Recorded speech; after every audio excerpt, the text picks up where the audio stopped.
ও স্বামীর ভাই, রোজা করে আর কতক্ষণ কাজ করবা? চলো বাড়ি চলো। দেখো ভাই, খানে কুপাইতে আছে, খানে কুপি দিয়ে বাড়ি যায়। তখন আবার মালিক পয়সা দেবে না, বুঝতে পারছো? ইফতার কিনা পয়সাটা তো করতে হবে। ঠিক আছে ভাই, আমি গেলাম তাহলে। যাও ভাই।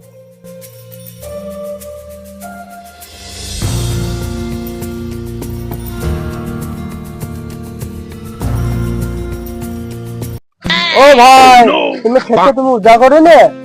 আমার টাকা পয়সার অভাব আছে লেগে তাই রোজা করবো আমরা। এরকম কথা বললে হয়? এটা রোজার মাস, মাসে সবাই রোজা করছে। তাহলে তোমাকে আমি একটা কথা দিতেছিল, তোমাকে দিনে কে পাঠাইছে? না আল্লাহ। তাহলে তুমি সে আল্লাহকে খুশি করার জন্য রোজা করছো না? তুমি রোজার মাসে তুমি খাবার খাচ্ছ, রমজান মাসে তুমি খাবার খাচ্ছ, রোজার মাসে খুশি করার জন্য আল্লাহকে রোজা করছো না? রোজার মাসে তুমি যদি একটা নীতি করো তাহলে সেই নীতিটা ডবল হবে। তুমি যদি একটা গুনাহ করো সেই গুনাহটা ডবল হবে, দিয়ে আরো বেশি গুনাহ হবে। তাহলে কোনটা করবা? রোজা করবা না খাবার খাবা? রোজা করবো। তাহলে ভাই থাকো, এটা ঠিক আছে, তাহলে রোজাটা করবা, ঠিক আছে? আর নামাজটা পড়বা। ঠিক আছে ভাই, ইনশাল্লাহ কালকে থেকে নামাজ পড়বো, রোজা করবো। ঠিক আছে ভাই, থাকো, আমি চলে গেলাম। ঠিক আছে ভাই।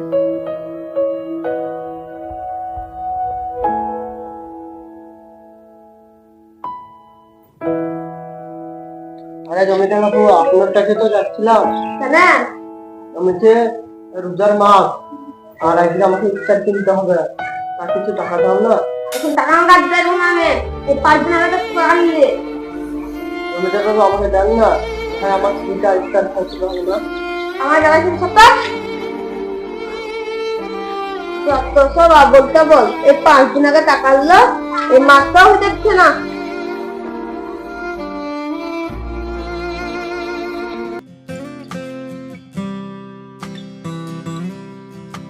আব্বা, কি খাবার এনেছো?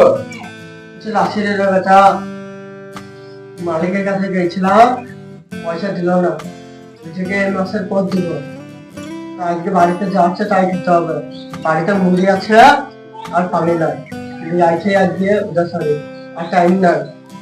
ঠিক আছে আব্বা, যাও।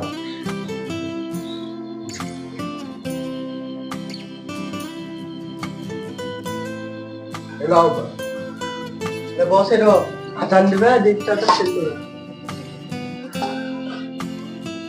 বস।